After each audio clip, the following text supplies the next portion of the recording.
Hello everybody, and in this video I thought I would show you an interesting endgame that I had over the board recently. Here it's black to move, and I was black in this game, with the coordinates on the board being correct. White is moving up the board, so very close to promotion.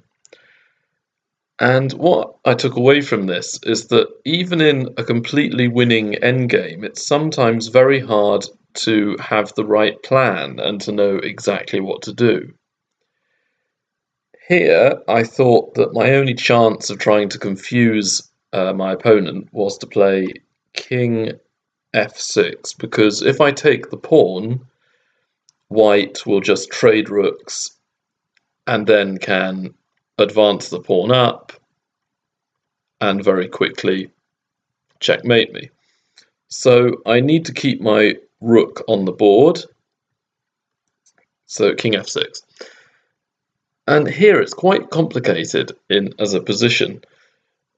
White does have a rook and two pawns against rook, which is winning about 99% of the time. I was either hoping it would be the 1% of the time that White doesn't win, but I thought I'd seen a winning plan for White. But the thing is that I am creating lots and lots of threats at the moment. I have my king targeting e6, my rook on the h-file, preventing the pawn from promotion. And also, because my king is rather active and his king is on the back row, there's maybe a chance of me delivering checkmate along the back rank. Now, this is one of the most important things you need to do in endgames: have active pieces. And White's rook is probably on the least active square it could be. It's blocked up by its own pawn, and it's paralysed, having to defend both the pawns. So practically any move wins for White. One move which is quite nice is rook f7 check, giving up the e6 pawn, and then just moving the king over. And my opponent did see this, but he was worried about the continuation rook a2, threatening rook a8 check. But one thing he could do is just to queen the pawn, and then if I say check, rook f8 would block the check and I would lose. Or there's even rook b7 to allow king g7 if I to say check, rook g2, rook g7, rook back to a2, and now White can queen.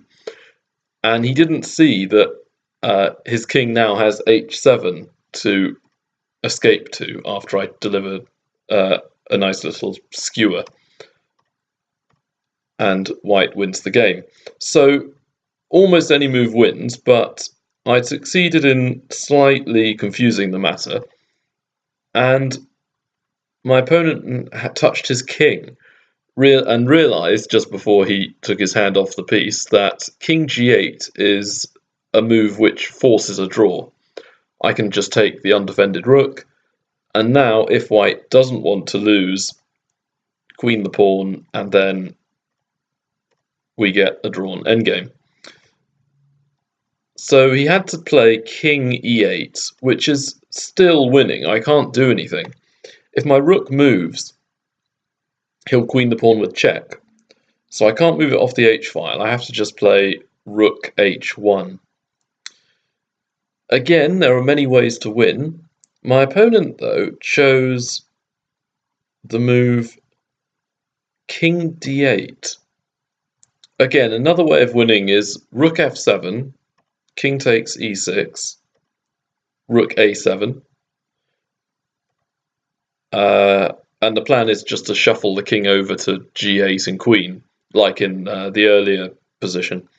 So if I play rook b1 trying to threaten mate, rook a6 check, king f5, and then rook h6 will allow the pawn to promote in the next couple of moves.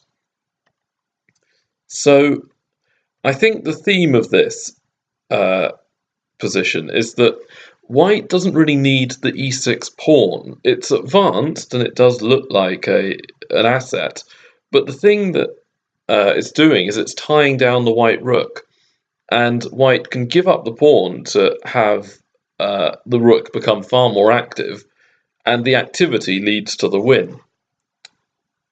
So here, king d8 is not really the right plan, but again, white can always go back and execute the correct idea. Here, my only two reasonable moves is making what's called a passing move with the rook, where I play rook h2 or rook h3, etc., or rook d1 check. And rook d1 check's interesting, but then rook d7 seems to be fine. And if I play rook a1, trying to go for a back rank mate, h8 queen is check. So I made a passing move, and here my opponent played the completely wrong idea, and he fell into a trap of trying to reach a pattern he recognizes. The thing is that earlier his king could not make it across to g8 without me taking the rook on e7, so his idea is to give up the h7 pawn and create the Lucina position, where his king is very close to the pawn, and he's going to try and shuffle my king away from the e-file. But in this sort of position, you don't really want to give up the pawn that's more advanced. You want to keep that h7 pawn tying down my rook. So he played the move rook e8, which I didn't quite understand. I have to take the h7 pawn now. e7. So the idea here is to play rook f8 check, and then e8 equals queen. And he'll have created a kind of Lucina position. But the problem with this move is that I have a way to draw. And the way to draw is to play king e6. And remember what I said about activity. Look at the white king. It's on the back row, back rank, defending the pawn, and can't move anywhere. Otherwise, the pawn will be taken. The pawn itself is blocked by its own pieces. And look at the white rook. Again, it's being completely paralyzed. It can't really go anywhere. So white is now in Zugzwang. He played rook g8, and I took rook g6 check, and two moves draw, but I just wanted to be safe and played king f7 rather than king f5. And then we ended the game after rook g7 check, king takes rook, draw. So overall, it was a very tense game because I'd been a third pawn down and somehow managed to win it back, and then played about 100 moves of this of an endgame where it was rook and two pawns against a rook. And I think the key thing is that white has to get the pieces active. Even sacrificing the e6 pawn is fine.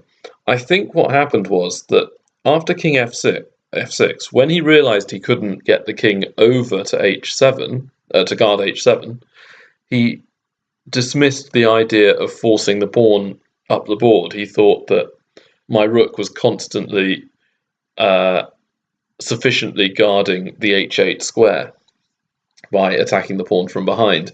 So he then thought about leaving the pawn on h7, maybe even sacrificing it, and trying to get the e pawn up the board. And I'm sure there's a way to do it, but it is much, much more difficult after the fact that his king and rook are so badly placed that the e6 pawn is going to be very hard to move up the board. And the h7 pawn is practically impossible to simultaneously defend. So you have to give up one pawn in order to get the other one promoted. And he chose the wrong pawn, because here he's given up the the h7 pawn while his pieces are really inactive. So perhaps later he could have given up h7 after maybe playing king back to e8 and then maybe moving the rook to a7. And if I don't take the e pawn, then he could probably give up the h pawn. But that's not even necessary to do. Just, again, play actively. Just give up the e pawn. It's useless. It's not needed. And then you have a completely winning endgame, because this is a Lucina position, more or less. My king is way too far away to stop the h7 pawn, and his king and rook combined will be able to outmaneuver my rook, as is shown in the space of a move or two. If white didn't want to play rook f8 after I check, again, white can achieve a completely winning endgame. So basically, what I want you to take away from this is that in a rook and two pawns versus rook endgame, just play actively. Keep your pieces flexible, mobile, and don't be too afraid to give up usually the pawn that's less advanced in order to further the cause of the pawn that is more advanced. Anyway, I hope you like this video. Comment, like, subscribe, and see you next time. Bye.